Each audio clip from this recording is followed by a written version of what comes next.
இந்த வண்டியோட நேம் பார்த்தீங்கன்னா 3.0 அப்படின்னு சொல்லுவோம். C2 IMAX 3.0ன்னு சொல்லுவோம். லேட்டஸ்ட் வெர்ஷன் வந்திருக்கு. வெஹிக்கிள் வந்து ஒரு ப்ரைஸ் சொல்லுவாங்க. ஆமாம். அதுக்கப்புறம் இன்சூரன்ஸ் ஒன்று வரும், ஆமாம், ரெஜிஸ்ட்ரேஷன் ஒன்று வரும், கண்டிப்பாக, அப்புறம் ஹேண்டிலிங் சார்ஜஸ் சொல்லிட்டு அது அதாவது ஹிடன் சார்ஜஸ் அப்படி ஒன்று இருக்குன்ட்டே தெரியாது. வாங்கும்போது தான் சார் இது ஒன்று வைக்கிறோம் சார் நாங்கள் அப்படின்னு சொல்லிட்டு நிறையா இருக்கும்ல. நம்ம விஷயத்தில் நம்ம ஷோரூமை பொறுத்த வரையும் இன்னைக்கு இல்லை, நீங்கள் ஸ்டார்டிங் பில்ல இன்னை வரையும் எடுத்தீங்கன்னா ஹேண்டிலிங் சார்ஜஸ்ங்கிற ஒரு விஷயத்தை அங்கே யூஸ் பண்ணுறதே கிடையாது. இதுக்கு முன்னாடி கூட வாங்கினது இது வரையும் வாங்கினது கிடையாது. என்னோட கொட்டேஷனில் இருந்துச்சுன்னா கூட லாஸ்ட்டாக மைனஸ் பண்ணிட்டு டேரெக்டாக ஓவரால் ப்ரைஸ் என்னன்னு டேரெக்டாக கொடுப்பேன். தவிர ஹேண்ட்லிங் சார்ஜஸ்னால் நம்ம கஸ்டமருக்கே தெரியும். இந்த வீடியோ வந்து நம்மள்ட்ட வாங்கின கஸ்டமர் நிறைய பேர் பார்த்துட்டு இருந்தாங்கன்னா அவங்களுக்கு நல்லாவே தெரியும் என்னை பற்றி. ஹேண்ட்லிங் சார்ஜஸ் இது நான் போட்டதில்லை. அதுதான் ரிலையபிலிட்டின்றது. ஏன்னா ஆல்ரெடி வாங்கின கஸ்டமர்ஸ் கிட்ட கேளுங்கன்னு ஒருத்தர் சொல்கிறாரு, பார்த்துக்கோங்க.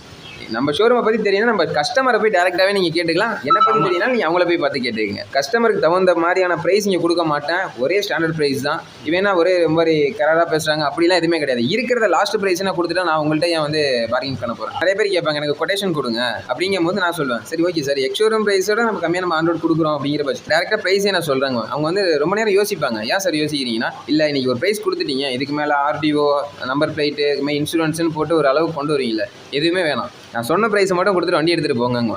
ரொம்ப நேரம் யோசிச்சுட்டு உண்மையாக தான் சொல்லிங்களாங்க. அவங்க உண்மைதான். அப்படி டவுட்டாக இருக்கிறவங்க ஷோரூம் உள்ளே வந்துட்டு ப்ரைஸை கேளுங்க.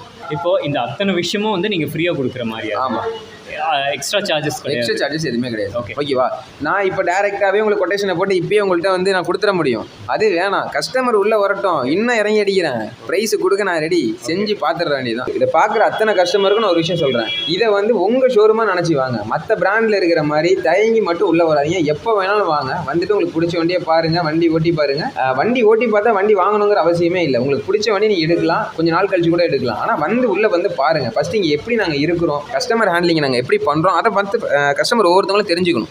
அப்போ தான் நாங்கள் எப்படி இருக்கோம், மற்ற ஷோரூமில் எப்படி இருக்கிறாங்கிறது தெரியும். அதே மாதிரி ஆஃபர்ஸை கரெக்டாக கொடுக்குறோமாங்கிறத ஃபஸ்ட்டு பார்க்கணும். சொல்லிட்டு ஒன்றுக்கு உள்ளே வந்து எப்படின்னா உங்களை உள்ளே வர வைக்கிறதுக்கு நிறைய ஸ்கேம் நடந்துகிட்டு இருக்கீங்க. என்ன அப்படின்னா, உள்ளே வர மாதிரியே ஒரு வாய்ஸ் உங்களுக்கு கொடுத்துருவாங்க. அதுக்கப்புறம் நீ உள்ளேயும் போயிடுவீங்க. போனதுக்கப்புறம் உங்களுக்கே தெரியாமல் உங்களை உட்கார வச்சு உங்களுக்கு வந்து வண்டி விற்கிங்க அப்படிங்கிற ஒரு நிலைமை தான் போயிட்டு இருக்கீங்க. நான் இன்னும் நிறைய சொல்லலாம், ஆனால் வேணாம், இதோட இருக்கலாம் அப்படிங்கிற மேட் மேரேஜ் சென்டர்ஸ்டாண்ட் லேடி போட்டு இந்த மாதிரி விஷயங்கள் எல்லாமே பார்த்தீங்கன்னா அக்சசரிஸோட இதில் வந்துடும். அது இல்லாமல் சைடு SS ஃபிட்டிங்ஸ் எல்லாமே வந்துடுதுன்னு வச்சுங்களேன். இப்போ நம்ம என்ன பண்ணுறோம்னா, அந்த SS ஃபிட்டிங் தவிர பாக்கி எல்லாமே வந்து அதோட வரப்போ நம்ம எதுக்காக தனியான பேமெண்ட் எதுவுமே பண்ண போகிறது இல்லை. SS ஃபிட்டிங்கும் பார்த்தீங்கன்னா இருக்கிற பேமெண்ட்டில் தான் வரும். இருந்தாலும் நம்ம அதையும் சில ஆஃபர் பண்ணி கொடுக்கலாங்கிறதுல நாங்கள் இருக்கிறோம். ஃபினான்ஸை பற்றி யாரும் கவலைப்பட வேணும். இன்னும் சிபில் இல்லாமல் நீங்கள் கொடுத்துருவீங்களான்னா இருக்குது, அதுக்கும் ஒரு வழிக்கு நம்ம எல்லாமே பண்ணி கொடுக்கலாம். வர கஸ்டமர்கிட்ட நான் கேட்குற ஒரே விஷயம், சொன்ன மாதிரி இருக்குங்களா வண்டி? கண்டிப்பாக இருக்குது, இதுதான் சொல்கிறாங்க. சரி, சப்போஸ் வந்து அவங்க ஏதாவது கம்ப்ளைண்ட் சொன்னால் கூட இமீடியட்டாக சரி பண்ணி கொடுத்துட்டு போயிட்டு இருக்கும். திரும்பி அதே கஸ்டமர் நல்லா இருக்குன்னு தான் சொல்கிறாங்க.